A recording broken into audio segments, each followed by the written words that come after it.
finest show we have ever held with nearly twice as many dogs benched as last year.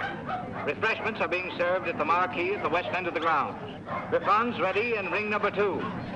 Next event, number 729. Tallies bred by exhibitors. Have your dogs ready. Quiet, please, during the judging. Attention, please. Judging in ring 1. Event number 728. Scottish Terriers, American bred dogs. Great Danes in ring number 2. Great Scots in ring number 1. This is number 292, Captain McTavish, shown by the owner, the well-known fancier, Mr. Philo Vance, whose kennel comprises some of the finest campaigners in America. That's fine, Now smile, please. Cup to your right. That's great. Sorry, boys, but these are not trophies. Hold it. Hold it right there. Thank you. Thank you so much. Mind if we go now? I can stand one dog, but this bedlam is getting on my nerves. Don't be impatient, darling. We'll have plenty of time for dinner.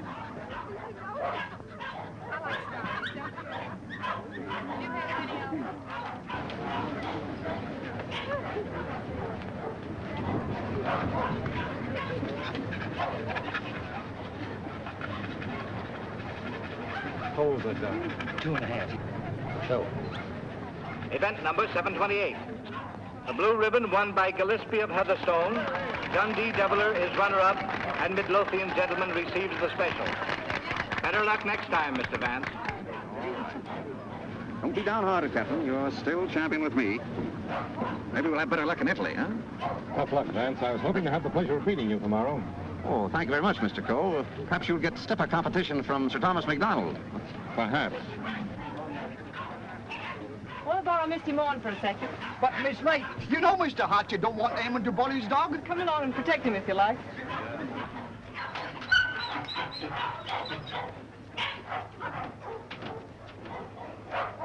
That's enough, Sir Thomas. I wouldn't take off another whiskey. I think you're right, Sandy. Get ready. Hold it. Thanks. There you are, Gilly, laddie. Hello, Hilda. Hello, Tom. Well, what's the idea? Thought we'd do a little private judging. I don't imagine your uncle would particularly approve of this. I'm sure he wouldn't. Hold him a minute, Sandy. Let's take a good look at him. All right. Show him up. Let's see. Whip your tail.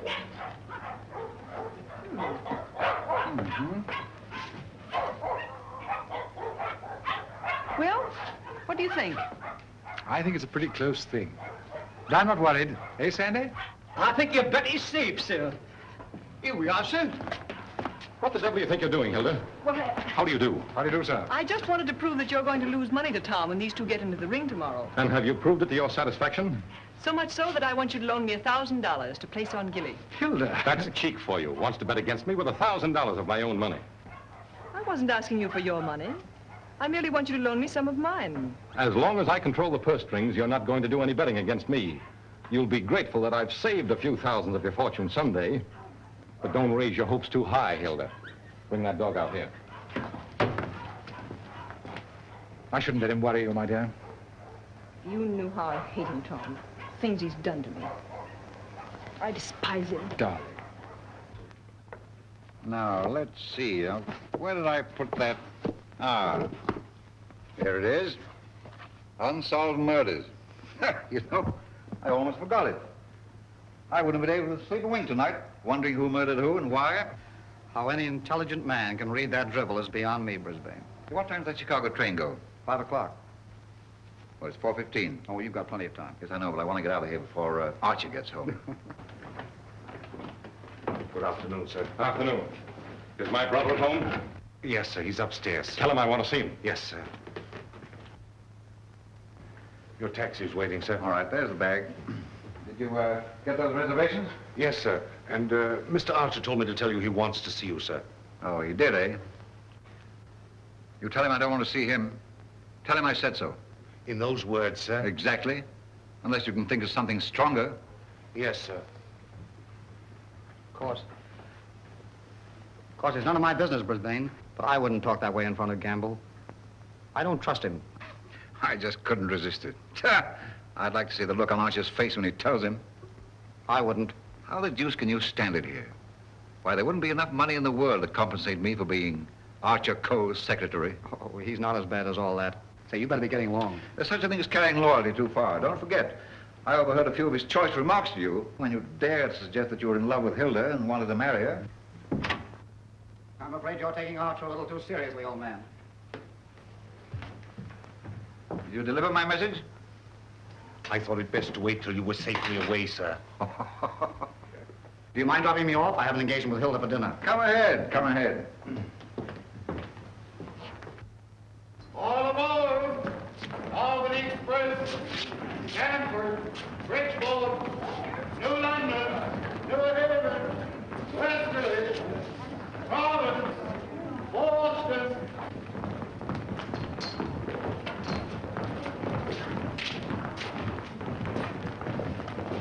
Here is Sir Thomas MacDonald new.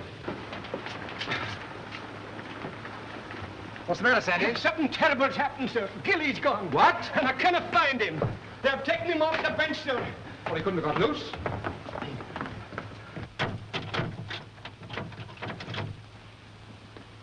He didn't break that lock himself either. I haven't been away from that dog for 10 minutes all day, sir. I just went into the restaurant to get a wee sandwich, and when I come back, he was gone. Sir Thomas? Yes? I think we found him, sir. Where? Out in the alley, sir.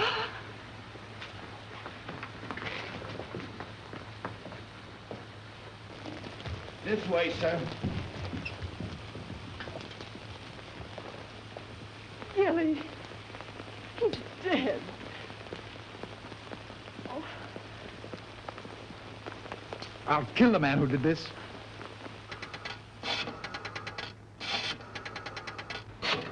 Listen, Tom, you mustn't do anything until you're sure, please. I've got my own ideas. Oh, I know Uncle Archer's mean and cruel, but I can't believe he'd do a thing like this.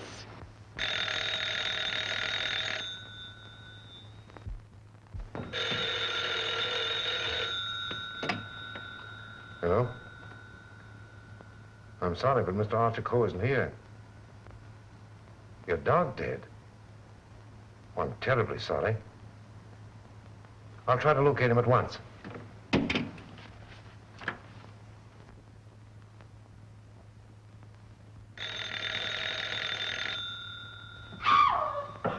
Go away from me, you. Get out of here. Get out. I suspected it when I saw you together this afternoon. You're nothing but a two-timing... Get out of my apartment. Get out. From now on, it is your apartment. All yours. I'm getting out for good.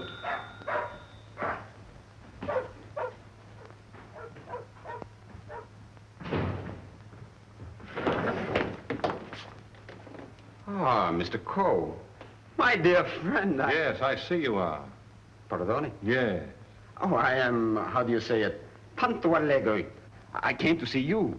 I have received a cable from Milan authorizing me to complete the deal for your Chinese collection and confirming the price of $117,000. Means decorations and all that sort of thing from a very grateful government, I suppose. Oh, un momento. But it's no good now, of course. I've changed my mind. Oh, but you have promised me. You can't go back on your word. What will I tell my people? What will I say? Pity you didn't think of this before. You might have been a little more discreet, eh, Grassi? But you have signed a contract with me. Too bad for you. It's still at my home, in my safe. Oh, but you will. Most certainly destroy it. Tonight. I'll tell you what I'll do. I'll give you Miss Delafield for nothing.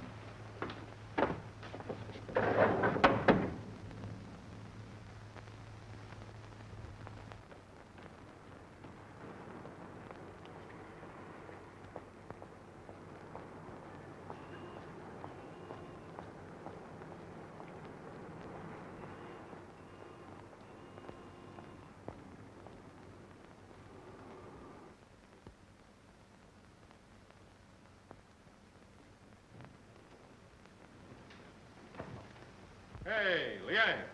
At it again, eh? I was led to believe that a cook's place is in the kitchen. The next time I shall... I have been expecting my dismissal, Mr. Coe. We have served our purpose, these priceless treasures and I. I overheard Mr. Wrede saying you were preparing to sell this whole collection. You've been listening at the keyhole, have you? You cannot sell them, Mr. Coe. Do you think I would have dishonored my ancestors, perjured my soul, cheated my own countrymen to acquire these for you? Had I not believed that you would reverence them as I do? That's the worst of your race, a pack of mawkish sentimentalists about your ancestors. I don't need you tonight. Go on, get out.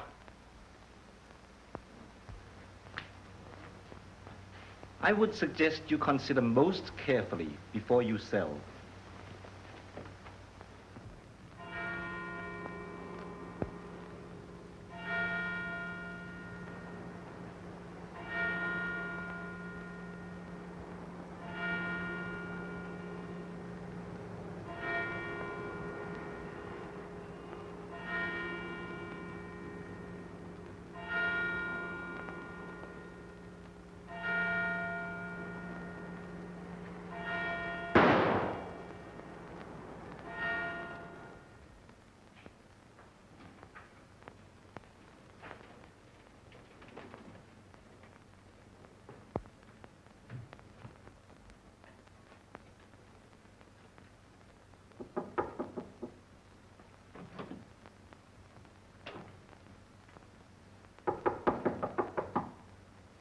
Coe. Mr. Coe.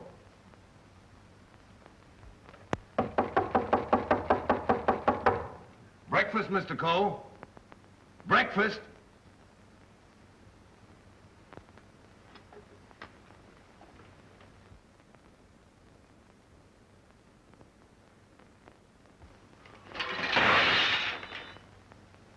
Mr. Wrede! Mr. Wrede! Mr. Wrede! What is it, Gamble?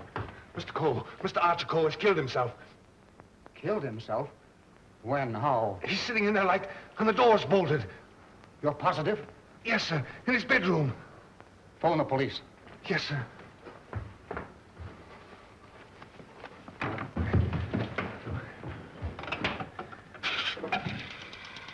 Hello? Give me police headquarters, quick.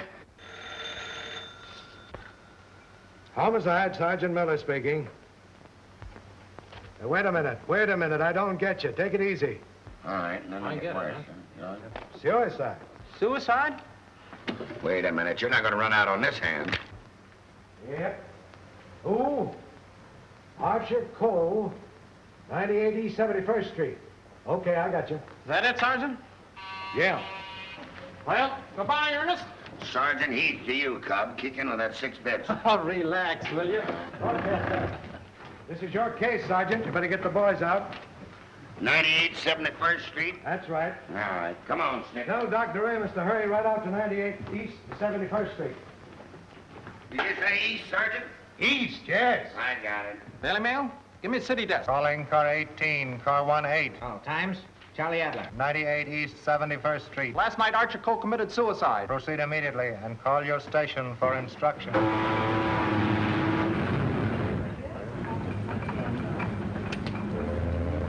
Iron warmer with lights and moderate winds for New York vicinity today and tomorrow. Yes, sir. And now for the latest news flashes. Archer Coe, the well-known sportsman and collector, committed suicide last night at his home, 98 East 71st Street. His body was discovered by the butler at 8 this morning when he took up a breakfast tray. No reason has been advanced for this action as Mr. Coe was in excellent health and had no financial trouble. No news has been received for the crew of the... Is the land phone still connected? Yes, sir. But it will be disconnected in about 2 minutes, sir. I see.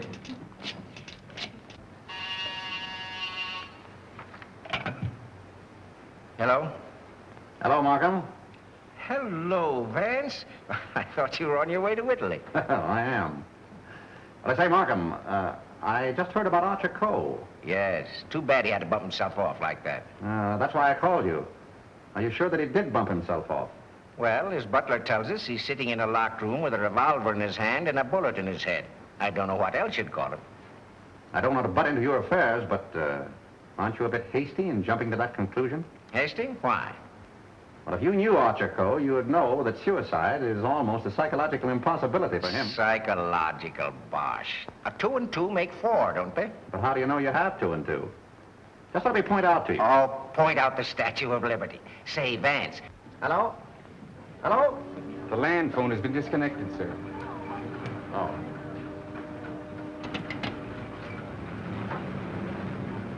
Will you have my luggage brought up? Yes, sir. Steward, Just have them send it ashore. I've decided not to sail. Sir? Vance, you've been right about a lot of cases in the past, but I can't help smiling at you getting off that boat and giving up a swell trip, all because of a hunch. As a matter of fact, Markham, it was more than a hunch. Huh? It just so happens that I talked with Archer Coe only yesterday. What? Where? The Long Island Kennel Club. You know, I can't conceive of a man on the verge of suicide being very deeply concerned over winning a championship at a dog show, can you? No. What do you mean? Simply this. As late as yesterday afternoon, Archer Coe was looking forward with the keenest anticipation to winning a blue ribbon from Sir Thomas MacDonald today. Sir Thomas MacDonald. Say, wasn't it his dog that was found dead last night? Right. And Archer Coe found dead this morning. You suppose there might be some connection there? I don't know. But if someone were to try to kill Captain McTavish, I'd probably turn murderer myself, wouldn't I, Captain?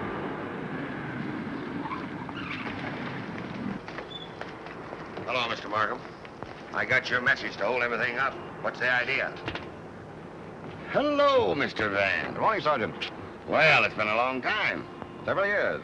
I might have known it would be you, the world's champion troubleshooter. Come on, boys. Come inside. Well, Chief, this is another just open and shut case. Mr. Wrede, the secretary. This is Gamble, the butler. Yes, sir. Mr. Markham, the district attorney. How do you do, sir? And, Mr. Vance. How do you do? How do you do? Everything just as it was? Well, they said they haven't touched anything. We thought it best to leave everything intact, sir. Good. Where's the room? Upstairs. This way, please.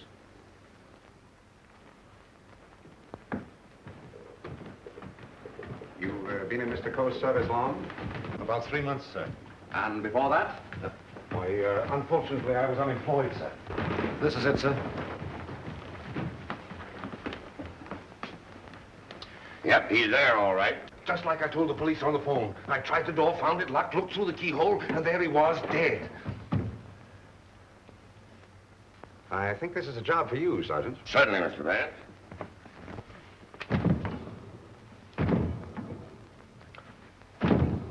Well, Hennessy, what are you standing there for? Your health? This takes beef. All right.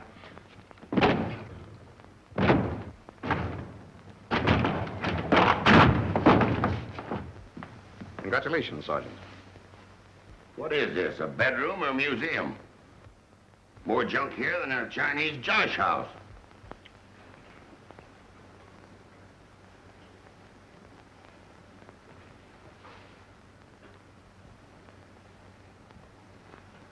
I trust I did the right thing, sir, by not breaking down the door.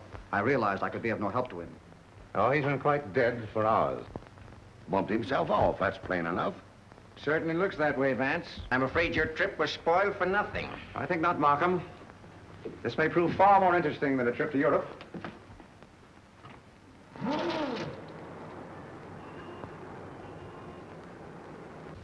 You carry a gun? No, sir. You? Yes, sir, but only at night for the protection of the household. Is that it? Why, Come on. No, that was Mr. Archer's. But he always kept it in a desk drawer downstairs. I saw it yesterday morning as I was putting away some papers. Oh, you did, eh? Did Mr. Coe generally keep his windows locked? Why, no, sir. As a matter of fact, he was a great believer in fresh air. Ah, indeed. I wonder if these gentlemen would mind waiting downstairs. Why, certainly not. I'm sorry we had to damage your door. That's quite all right. It's easily repaired. I'll have it attended to at once, sir. Hennessy, see that no one leaves the house without my permission. All right. It's as plain as a nose on your face. This guy locked himself in here and blew out his brains. I wish I could agree with you, Sergeant. How the devil could it be anything but suicide? It was all very well for you to theorize before we got here, Vance. But now that you've seen this, and there are no signs of a struggle... And the door bolted on the inside, and no means of entrance to the room. Ah, no other means of entrance. How right you are, Sergeant. But we can hardly call a second-story window a means of entrance.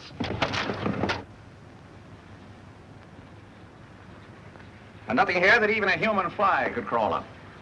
So why should Archer Coe lock his windows? Particularly if he was a fresh air enthusiast. I'm afraid your reasoning is not altogether convincing.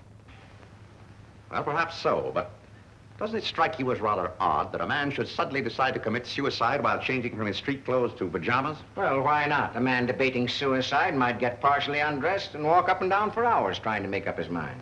Yes, he might walk up and down for hours, but not with one shoe half off. No, Markham. Something stopped him as he was removing that shoe. This was supposed to suggest suicide, but someone miscalculated. But you can't get away from that bolted door. I wish I could. The way you figure it out, the man was murdered. As soon as the killer is gone, he gets up, goes and bolts the door, plants himself in a comfortable chair with a loaded gun in his hand to suggest suicide. That's a swell theory. Hello, Gamble. What is this? What's happened? Something terrible has happened, Miss Lake. Hilda. What is it, Raymond? What is it? It's your Uncle Archer, Hilda. He killed himself last night. Where? They're upstairs.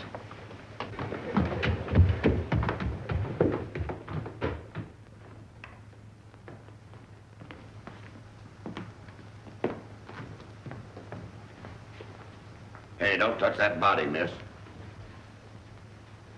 Oh, Mr. Vance. Well, how do you do, Miss Lake? This is Mr. Markham, the district attorney. How do you do?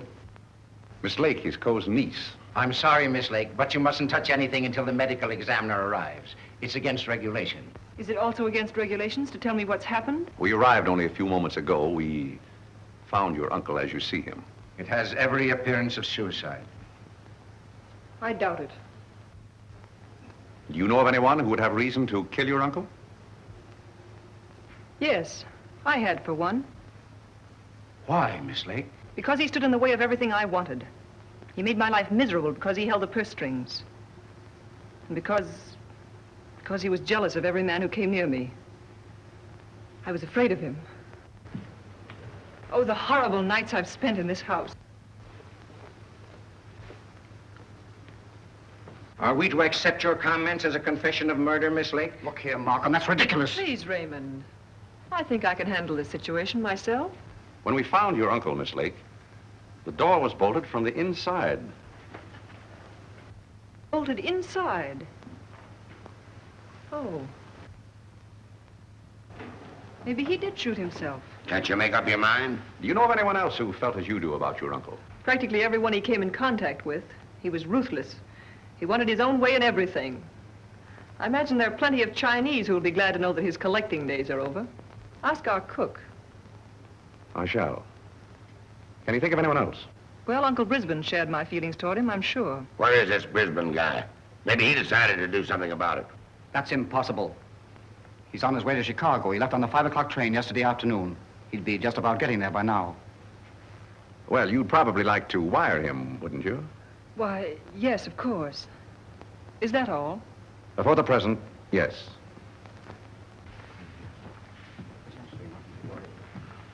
Suppose we check up on Upper Brisbane on that Chicago train. Won't take me but a minute.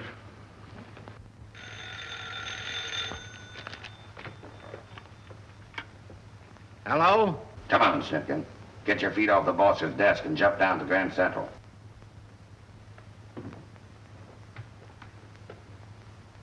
All right, I get you.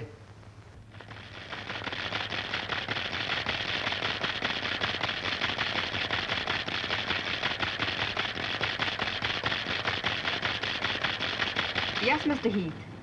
Langham Hotel, Chicago? Yes, sir. I'll rush the call. Hold the while, please. Oh, yes, Mr. Heath. We're expecting Mr. Brisbane Coe this morning. Oh, yes, he wired for a reservation last night. Thank you. Goodbye. Yep. He took the 5 o'clock train, all right. Good. You know, there's a few things I'd like to find out about this girl, Hilda Lake. Why are you always trying to check up on me? I'm not trying to check up on you, Hilda. I want to help you. Well, you know how I feel about you. You know that I love you. But lately you seem to have changed. Every time I want to speak to you about marriage, you evade me. What's on your mind? Oh, nothing, nothing. Raymond, I never said I'd marry you. But I thought that now that I could take you away from here. You might as well know now as later. When all this is cleared up, I'm going to marry Thomas MacDonald. Oh. Oh, try to understand, Raymond. I'm sorry. Oh, don't tell me. Come on, don't try to kid us. Quiet. Oh, suicide, my eye, with the DA himself and Vance on the job? It's suicide, and that's that. Oh, come on, have a cigar. It's still suicide. Hey, wait a minute. Are you a reporter? No, I'm Sir Thomas MacDonald. I'd like to talk to the officer in charge here. Oh, come on inside. Tom! Why didn't you stay away from here? And leave you to face this thing alone? But you promised me last night you wouldn't come here. Won't you go, please? I can bluff it through. I don't want the police asking you questions. I know all the answers. Oh, but please go for my sake. Well, let's forget about it, shall we? It's too late now in any case. The police are guarding every entrance. Wait a moment. You can cross through that yard and get to your apartment. No one will see you. Take the first boat to England and I'll join you as soon as I can. Watch out for those newspaper men, Sir Thomas. They're even deadlier than the police. I had no intention of leaving. Ah, good. Oh, by the way, I was sorry to hear about the death of your dog last night. Oh, thanks. You didn't by any chance discuss it with Archer Coe, did you? No. If I had, I might have killed him. Well, did you? That's your problem. Yeah, man, I want to see. Any news, Doctor? How about a statement Give now? me a chance. Oh, wait a minute. I'm a doctor, not a magician. Almost full and funny. Go on now, scram. All right, now let's Wait a minute. Got to get in here. Hello, Doc. Hello. Hello, Kelsey. Where have you been? Haven't seen you for a long time. Working hard. What kept you so long? Did you walk all the way? You always pick on me at mealtime. I was in the middle of cakes and sausage. What have you got? Just plain suicide. This guy locked himself in the room, bumped himself off. Suicide. Then why didn't you let me finish my breakfast? Hello, Doc. Hello, Markham. All you need is an order to remove the body. If you told me that over the phone, I would have sent my assistant. Mr. Markham told me to phone you personally. Don't crab at me about it. I'll give you the approximate hour of the death, if you want it. That's big-hearted of you, Doc. And the routine autopsy, we can do tomorrow, as it's just a case of suicide. Why do you jump to that conclusion, Doctor? I know a dead man when I see one. Besides, the door was bolted. I know, the door was bolted from the inside. But what about the body? Hadn't you better have a look at it? I was going to. I'm a doctor, not a detective. This man is dead with a bullet hole in his right temple. He's holding a gun in his right hand. Just the kind of wound that might have been self-inflicted. The position is natural, and the door was locked on the inside. Well, let me see. That's strange. Did you find something to disturb you, Doctor? Plenty. There's blood in his mouth, and he's got a skull fracture from some club-like instrument. Now, what about the bullet wound in his temple? There's no blood there. That's so. Gentlemen, when that bullet entered this man's head, he had been dead for hours. Can you place the time of his death? I'd say from 8 to 12 hours ago. Would you say that the revolver was placed in his hand before rigor mortis set in? Yes. Did he die from the effects of the blow on the head? No. Probably rendered him unconscious for a while, but that wouldn't have killed him. Not powerful enough. The blow didn't kill him, the bullet didn't kill him, and yet he's dead. Suppose we try to find out just what did kill him. Glad you thought of that, Mr. Vance. It's not a bad idea. Perhaps I'd better take another look. All right, boys. Let's pick up these clues before they get mussed up here. Hey, just a minute, Doc, please. Ready? Give me a hand, Sergeant. Help me lift the body over to the bed. Where do you want to put it? All right, boys, the rigor room. Let's get this body over on the bed. Around the handles, around the line. Get that weak line. All right, Chief. Get all. Hey, here they come, boys. Let's get All right. Lift him easy. Easy. There he is. Now then, All right, just a little more that way. All right, That's bad for you, Doc? That's it. There couldn't have been much of a struggle. His hair isn't even mussed. Maybe somebody slugged him and then combed his hair. By George, now I've got it. Stabbed below the left shoulder blade, near the spine. There's no external bleeding. Internal hemorrhage, huh? That's it. What do you think of the suicide theory now, Sergeant? Well, it's slightly complicated for him to shot, slugged, and stabbed himself, particularly in the back. Yeah, it's very complicated. Oh, Markham. Yes. You see, there's no hole in the back of his pajama jacket. So he couldn't have been wearing that when he was stabbed. But get this. There's a hole in the back of his coat and another in his waistcoat. bloodstained. He must have been fully dressed when he was attacked. That is me out. I finished. I suppose you'll want a quick autopsy. Yes. Get that body down to the morgue as soon as possible. Good day, gentlemen. Good day. Hey, Doc. Yes? Do you think there's any possible chance of that being suicide? What? All right. Just a fair question, big boy. Go on home and get your hotcakes and sausage. You need the strength. Hennessy. Yeah. Hurry up with that dead wire. Right. Any report on that wire? Not yet, Sarge.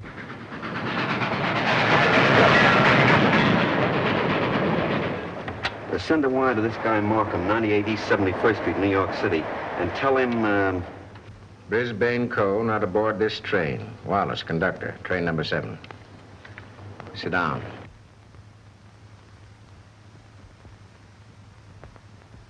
What time did Brisbane Coe leave for Chicago? In time to catch the 5 o'clock train, sir. How do you know he caught the 5 o'clock train? I phoned for the reservation, brought him his walking stick and overcoat, and put his bag in the taxi. Ah. Did you remain in the house all evening? Why, no, sir. I went out about 6:30. It was a servant's night off. Everyone was out to dinner. Did you notice anything unusual in Mr. Brisbane's manner when he left? Oh, now that you mention it, he was distracted and very irritable. You say you gave him his stick? Yes, sir. What kind of stick? His favorite, an ivory-handled one. He never went anywhere without it, sir. You're quite sure he took that particular stick with him? Positive. I handed it to him myself, sir. Did you see him when he returned here last evening? Returned? Yes. I didn't know he had returned, sir. Then whose ivory-headed stick is that hanging over that chair in the hall? I don't know, sir. I swear I don't know. Sit down. Steady, Gamble. Steady. Is this it? Is it? Yes, sir. I can't understand it. I suppose you saw nothing of his bag? Why, no, sir. Well, if he brought his cane back here, what did he do with his bag? Ah, very good, Sergeant. That's just the point. He undoubtedly left it somewhere. But where? I should think the most logical place would be the check room at the Grand Central Station. What kind of a bag was it? Just an ordinary pigskin bag, sir, with his initials BC on it. Is that it? Yeah, that looks like it. There's your police department receipt. What time was this check? 4:45. Thanks, pal. Okay. Well, here it is. Put it here. Did you examine the contents? No, I brought it right up here. I'll open it. Did you find out what time this was checked? Yeah. There you are. 4:45. He must have gone direct from the house to the station. Did the attendant remember who left this? No, he said there was some men at them, but most of the time he didn't even notice the people. Well, there's shaving kit, shirts, underwear, socks, collars, slippers. Nothing in there that a man wouldn't ordinarily take with him on a short trip. Except this, perhaps. Unsolved murders. That's a swell book to take to Chicago. That's rather odd, isn't it? Yes, more than that. Gentlemen, the mist is beginning to rise. I think I know at least a part of what happened here last night. How about this? Let's say that Brisbane Coe started for Chicago on a night when he knew that no one but Archer would be at home. He missed his train purposely, checked his bag at the station, and returned here to kill his brother. To make a perfect alibi, he planned to take a later train to Chicago. But something stopped him. And something stopped Archer Coe before he could remove his shoes last night. You see what I mean? Those shoes of Archer's, that bag of Brisbane's, his stick hanging there in the hall, it shouldn't have been there. Say, just a minute. Oh, Gamble. Where did Mr. Brisbane usually put his hat and overcoat when he came in? He always hung them in the closet, sir. Which closet? This one.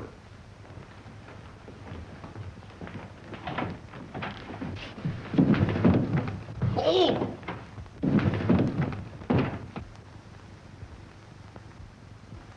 Mr. Brisbane. Well, Mr. Vance, where are we now? I should say somewhere in the middle of the Gobi Desert.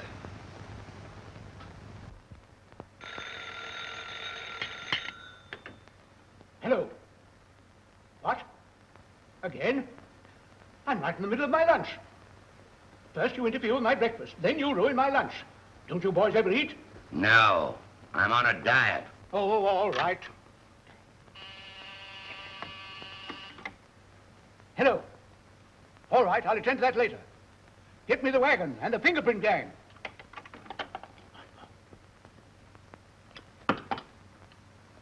Just a minute, fellas. One side, please. Just a moment, please.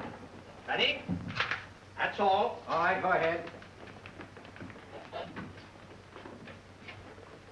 Here. He's been dead for hours. And me thinking all the time he was playing possum. Well, there are too many people in the world anyway. Mr. Vance, this is just ordinary junk.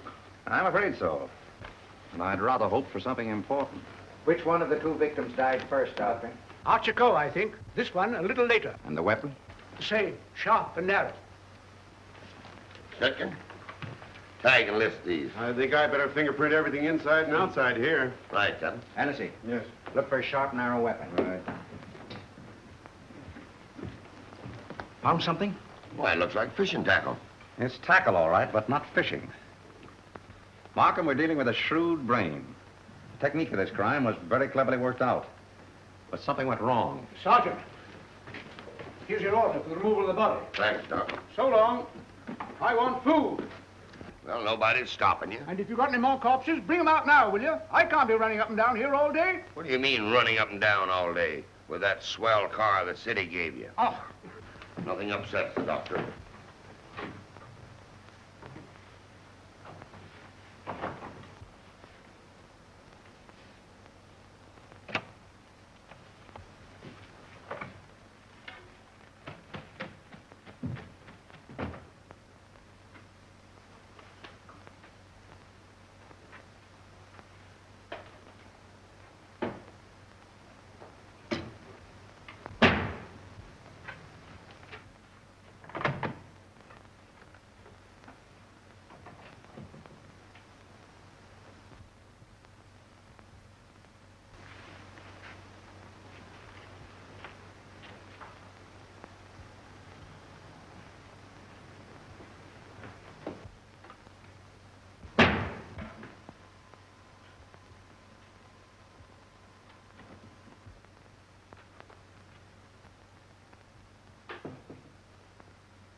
Hiya, Captain.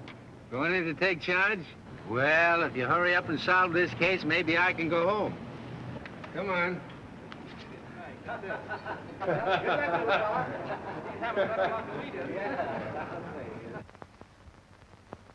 can handle everything if I don't get too much interference. Oh, Markham. Yeah? You're just in time for a demonstration. I think I can show you how Brisbane Coe used this fishing tackle. He started for Chicago and merely to provide an alibi. He had other plans in this room. Watch this. Notice the bent pin which is hooked on the bolt handle? This is attached to the string I am now pulling through the keyhole. If you follow the string, you will see that it passes around a pin in the wall. This acts as a pulley, and is also attached to a string passing through the keyhole. You see, the bolt is now being forced into its socket. Well, upon my word. I now pull the first string through the keyhole, and then the second string. And with it comes the pin, leaving no evidence. Now let me in. It worked? Yes, it worked. Well, that explains that, then. Very clever. It could have been done that way, but if Brisbane killed Archer Coe, who killed Brisbane and hung him in the closet? Why did he do it? That's what we want to find out, isn't it? Exactly. Yeah. Gentlemen, two persons planned the murder of Archer Coe. Two? What? But their paths crossed. Brisbane was one of them. The other? I've got it. The Chinese cook. They're full of those tricks. Forget this. Dr. Doremus said that Coe was struck over the head with a blunt instrument. This poker would answer that description, wouldn't it? Yes. And that certainly looks like dried blood. It certainly does. But what about those short, coarse hairs? They don't look like Coe's. No. Well, Mr. Vance, why didn't you find that when you looked in there this morning? It wasn't in there this morning. Besides, it doesn't belong in this room. It belongs downstairs in the library.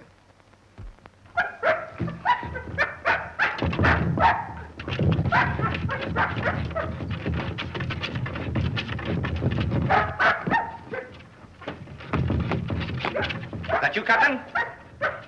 What's the matter with you?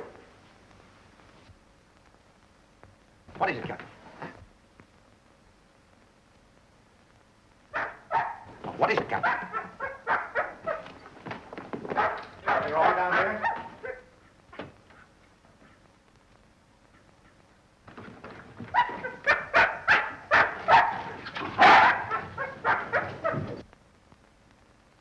Oh, good boy, Captain.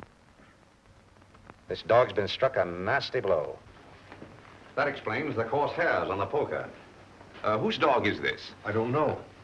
I mean, I've often seen it in the vacant lot, sir. Just tell the truth, Gamble. Yes. Why don't you?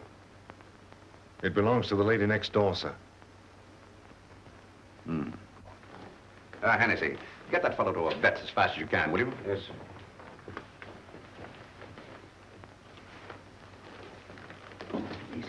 Easy.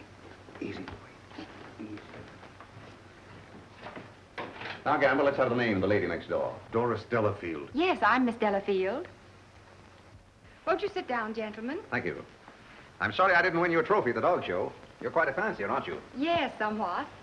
I'm interested in one of your dogs, the Doberman. You mean Figaro? I wonder if I could have a look at him. I'm terribly sorry. You know, he slipped his leash last night and ran away.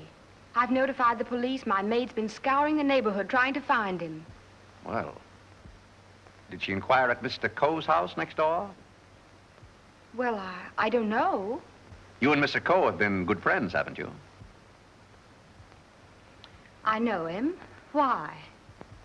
Your dog was found in his house this morning, badly wounded. What? Have you any idea how he got there? No. Do you suppose he would follow someone into the house? Well, I hardly think...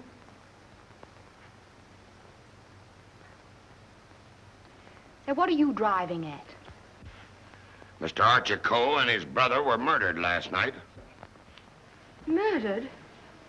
I was afraid that... Just a moment.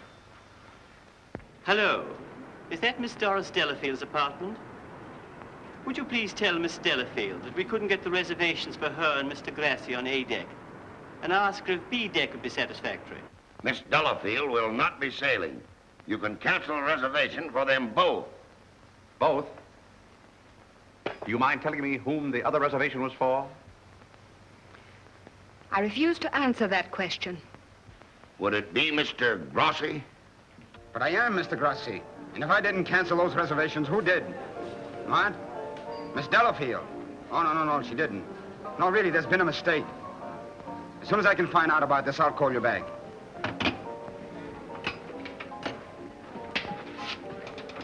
I don't think you'll find Miss Delafield at home just now. And as for the cancellation of your steamship reservations, we regret very much that it was necessary. Who are you? This is Mr. Markham, the district attorney. Oh, I'm honored, but I'm afraid I don't quite understand. It's about this. As a matter of fact, Mr. Coe didn't commit suicide. He was murdered. Murdered? Would you mind coming along with us? Just a little matter of comparing fingerprints. No, not in the least.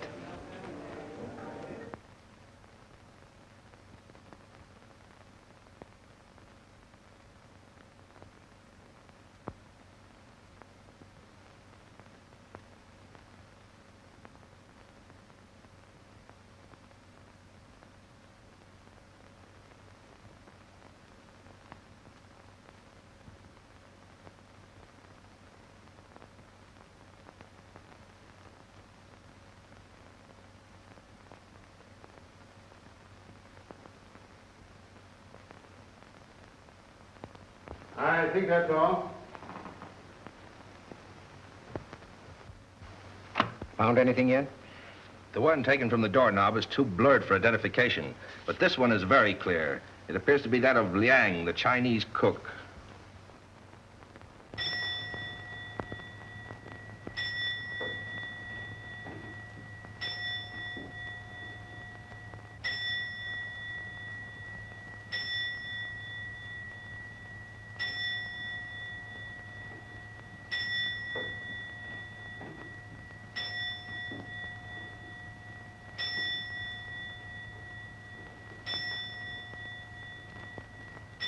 Any luck?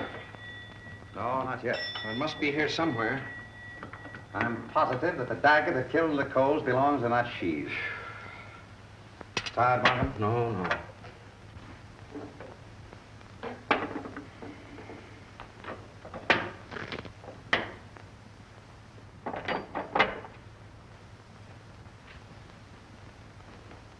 Well.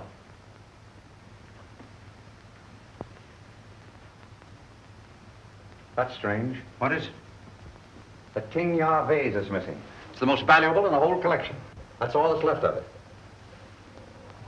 If I'm not mistaken, that's blood. Blood? Markham, I'm coming more and more to the belief that Archer Coe was killed in this room. That poker, this dagger sheath, now these fragments, all here. But, Vance, do you mean to tell me that the dead man walked upstairs? I'm not trying to tell you anything but the facts. It's the most remarkable case in my experience.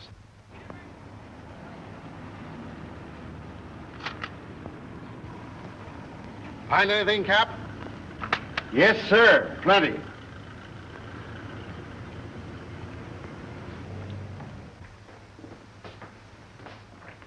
Oh, Mr. Wrede.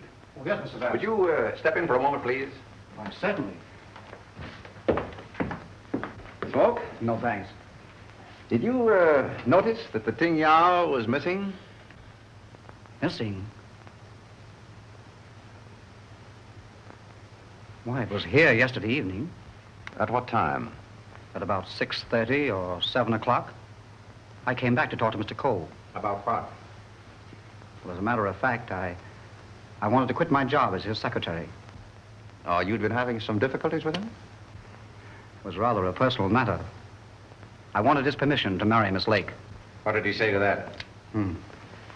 He ordered me out. You went? Yes. Where? I went to find Miss Lake. I thought she was at the Kennel Club, but I had a puncture on the way, so it was rather late when I got there. She'd already left with Sir Thomas MacDonald. Then I came home and went directly to bed. Did you hear anything or see anything when you came into the house? No. But after I'd been in bed for a while, I heard some noises downstairs. I opened the door and looked down, but it was only Liang, the Chinese cook, coming in. Was he customarily noisy in entering the house? Oh, as a matter of fact, it's the first time I ever heard him come in. Indeed. Well, I think that's all, Mr. Wrede. Thank you. Thank you. If there's anything I can do to help, let me know. Right. Good night. Good night. I think I'd check up on that Kennel Club alibi. I will. You might have those fragments checked for fingerprints, if you will. Yes. Meanwhile, I'll do a little exploring in the kitchen.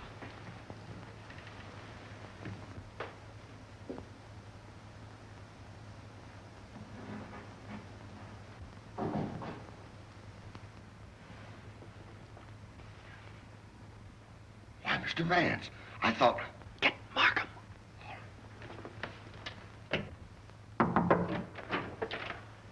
Mr. Liang, I believe. You're the cook. Me cook. You can drop the pidgin English. That isn't necessary with me. Where did you go to school? Columbia University. Ah, that's considerable education for a cook, isn't it?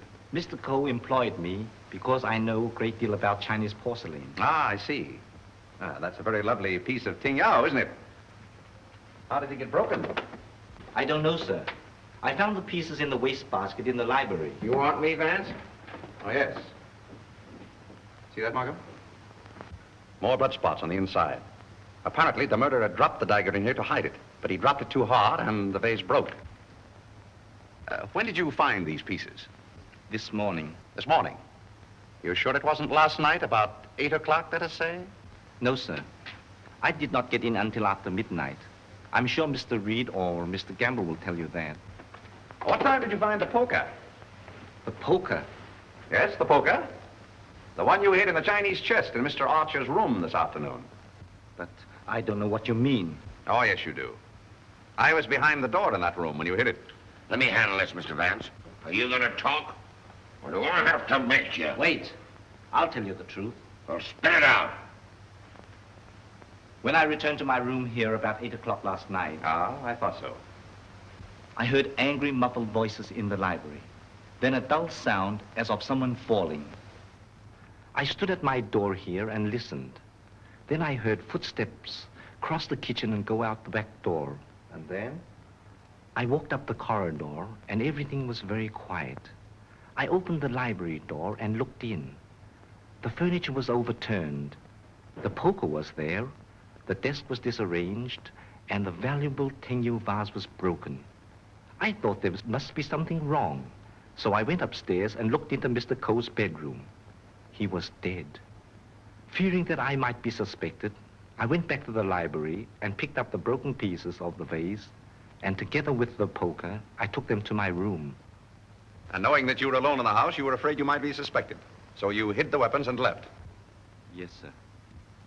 You returned to the house about midnight and purposely made a lot of noise so as to establish your alibi. Is that right? Yes, sir. All right, then. Where'd you put the dagger? I did not find the dagger. Don't give me that. What did you do with it after you stuck it in Archer Coe's back? I've got it, Mr. Markham. Yes? What? Fingerprint on this broken fragment belongs to the Italian, Eduardo Grassi.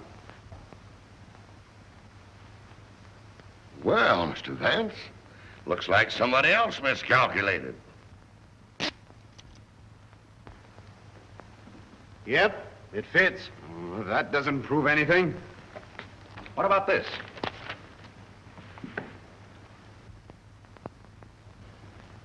Where did you get it? It was in Archer Coe's pocket. What were you doing outside the drawing room window last night? Why, I wanted to be sure that he was alone. Why?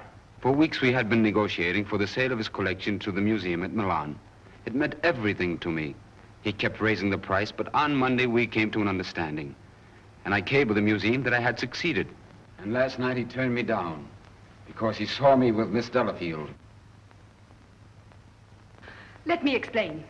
Archer was extremely jealous of me. Well, you can't blame him for that. You went there to threaten him, didn't you? Which I had every right to do. I told him I would use any means to make him fulfill his contract. He laughed at me, said that he would smash every piece in his collection before he'd let me have it. So you picked up the poker and did a little smashing on your own account, eh? I did not. Let me have that fragment, will you? Thank you. You know how that was broken? Tignan vase? With blood stains on the inside and your fingerprint on the outside. I don't know. Sergeant, I think you better book him. Right. Thank you. Come on. Let's get out of that monkey suit. Let's get going. Come on. Don't worry, I'm not running away. You telling me?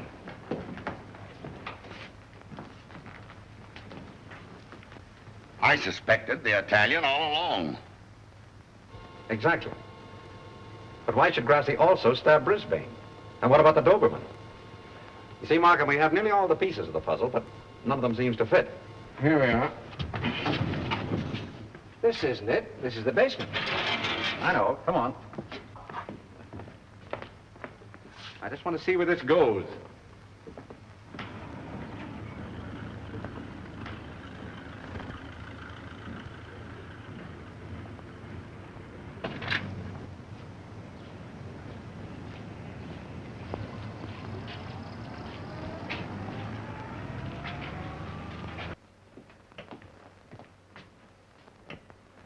Good evening, sir. Gamble? By the way, how long have you been using that name? All my life, sir. Dubois checked Gamble's fingerprints at the Identification Bureau, and who do you think he turns out to be? Not Gamble? No.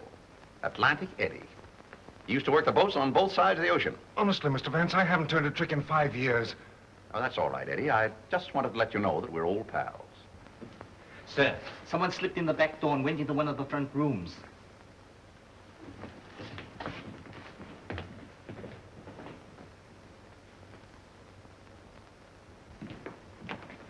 Well, Miss Delafield, Don't be surprised, gentlemen. I'm used to coming in here like this. you seem to know your way around here pretty well. As the district attorney, you're responsible for this case, aren't you? That's right. Well, I'm tired of detectives. I'm tired of being spied on. All you want to know is who killed Archer Coe, isn't it? Naturally. Well, I did. What? Yes. And there isn't a jury on earth will convict me when they hear my story. You don't believe me, do you? You were wondering this afternoon how my dog, Figaro, could get into this house. Well, he was following me. He was defending me when he was struck. Well, where did you kill Mr. Coe? In his bedroom. What kind of lipstick do you use? Lipstick? What's that got to do with it? Is that yours? Yes, that's mine. While I was struggling with Archer, my bag dropped on the floor and everything spilt out. Won't do, Miss Delafield. It's an old trick. It's not a trick. I didn't realize that you were so fond of Mr. Grassi. Mr. Grassi has nothing to do with it. Take me down to the station. I'll say nothing more until I get an attorney. Help! Help! Help! Help!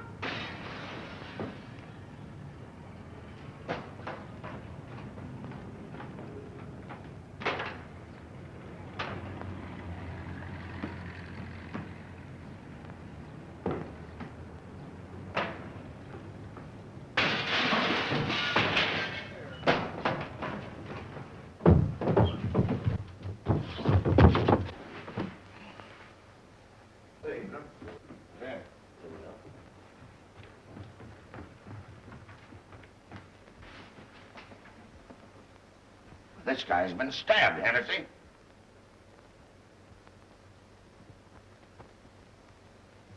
Is this it, Mr. Vance? Yes, that's it. Thank you very much. First you spoil my breakfast. Then you break up my lunch. Now you pull me out of bed in the middle of the night. And this fellow not even dead. Why don't you put that in your report, Doc? Of course, fingerprints would never pick up on that silk handle. But it fits perfectly. Where'd you find it, Sergeant? Under the bed. Congratulations. That's all right, Mr. Vance.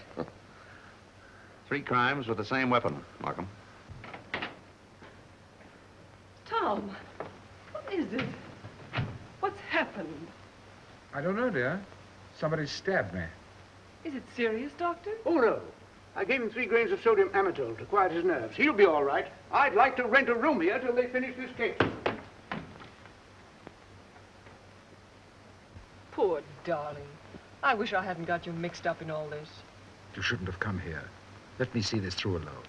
Oh, I won't leave you. Can't we get away from here? We leave tomorrow. Together. Well, what do you think about it, Doc?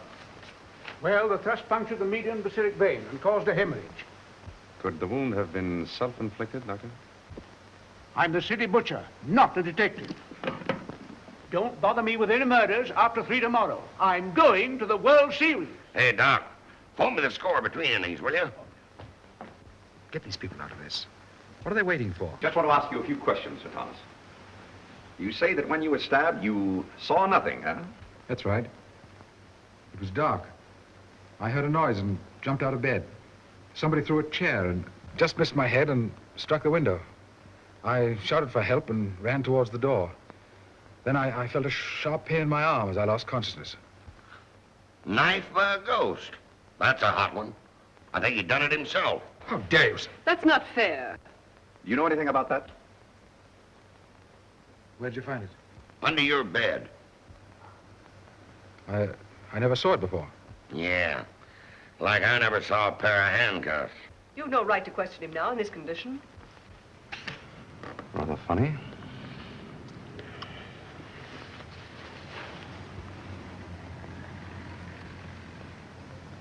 You see what I see in Archer Coe's room? I have a suspicion that whoever killed the Coes came from this house. Probably from this room.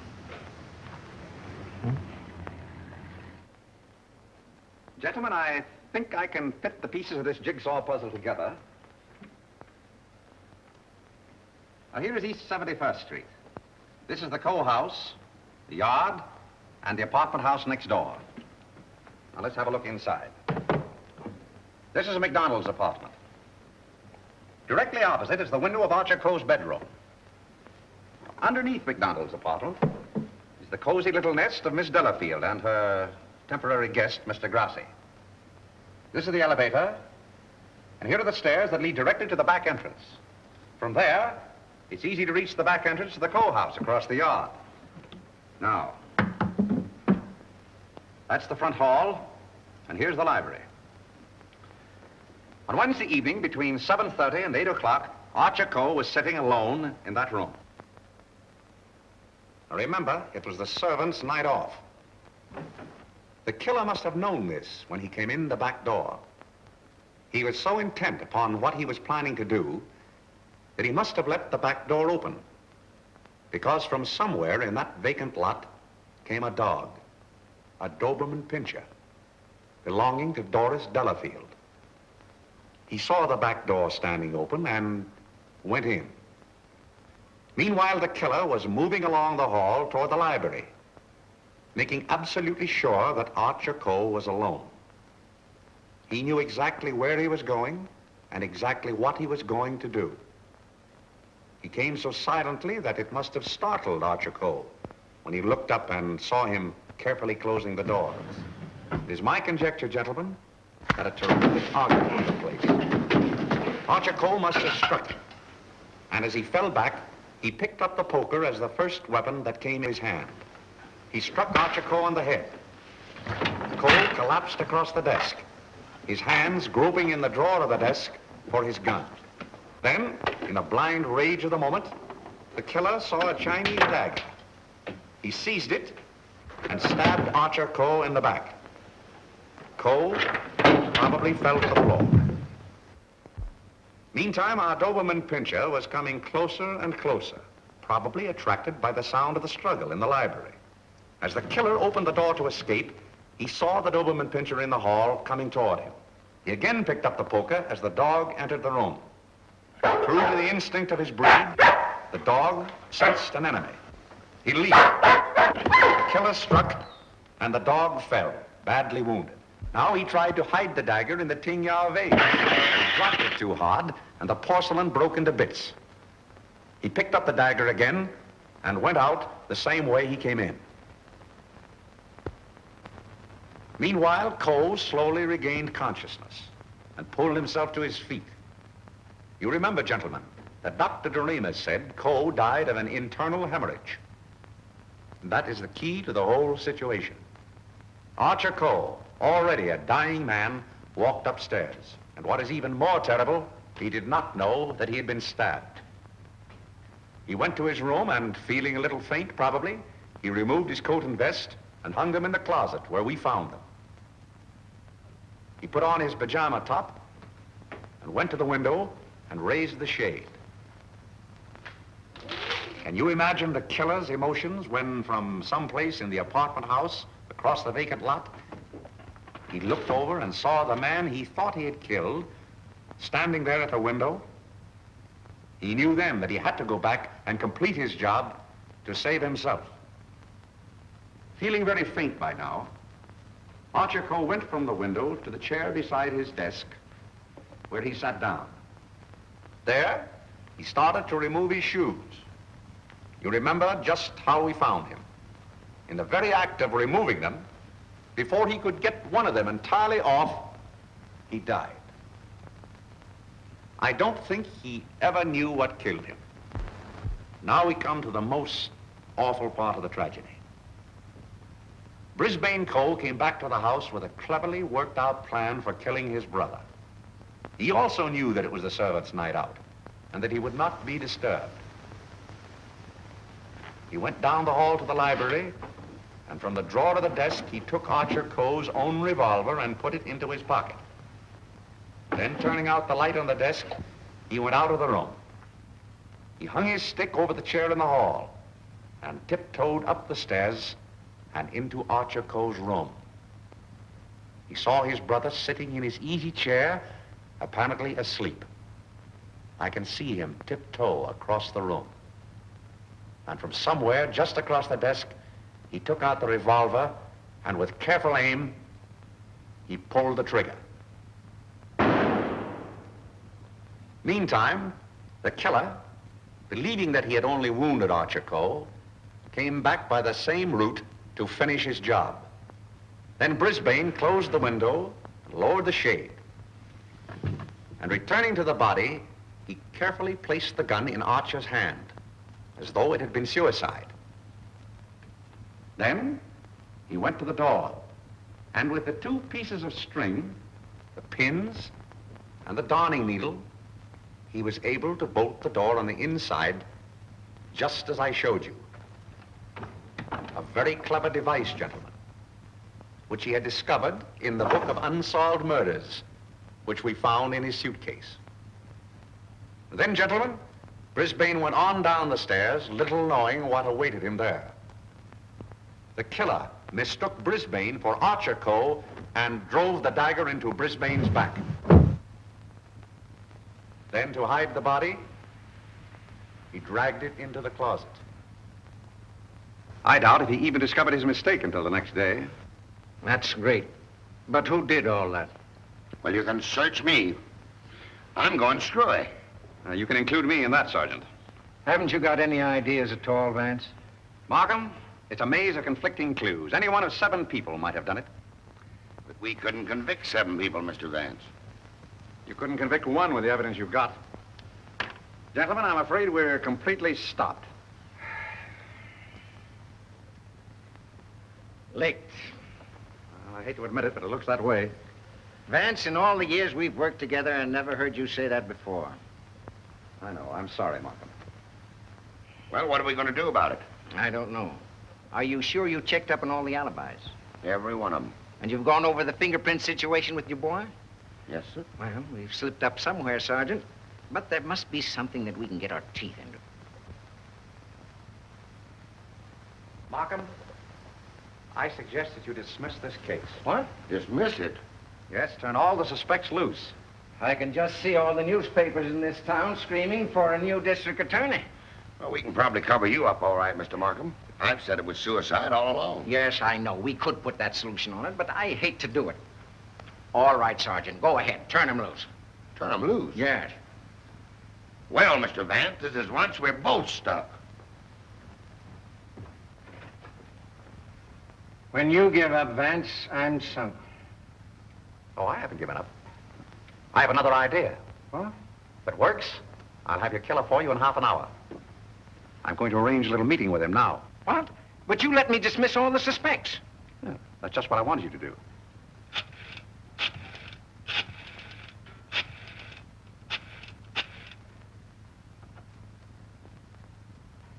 Hello? This is Mr. Vance. I hope I haven't disturbed you. I wondered if you'd do me a little favor. Mr. Markham. Yes. Can I see you a minute? That suicide story might work all right for Archer Coe, but I forgot all about Brisbane. Well, never mind about that now. Just release the suspects, as I told you. All right. That's it. Yes? That's right. At 4:30. And just get him into an argument. Oh, I'll have him with me. I'm depending on his instinct. That's right. Thanks. If we can catch him off his guard, I think he'll give himself away. Come on, Markham. We've got to get there before 4:25. Mr. Vance. They're in the library now. Oh, darling, let me help you. All right, dear. Thanks.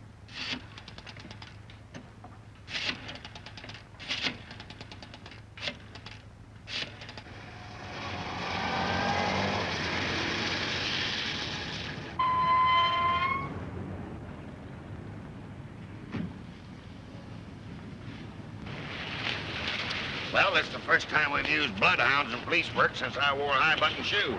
And red flannel underwear? Oh, I always wear red flannel underwear. So do I. I want your bridal suite on the Coroner. They're sailing at midnight. That's right. Thank you. Sailing at midnight. Lady MacDonald. Is it the title that dazzles you so much? Or is it the fortune she'll inherit that makes her so attractive, Sir Thomas? Raymond, are you crazy? It isn't the first time a fortune has bought a title. It so happens I'm not in need of a fortune. Possibly you are. Raymond, you've no right to interfere this way. No right? Well, I'll take that right. You think you're both sailing at midnight? Well, it won't work. You're going all right, Sir Thomas, but you're going alone. Really? Yes, and you're going now, or else...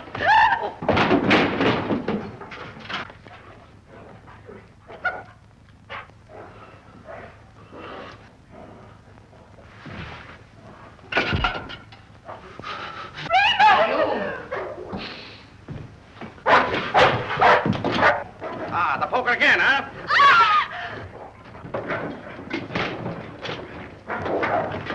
Take him off!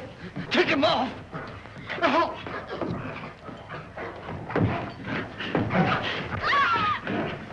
Take him off, will you? Will you take him off? Help!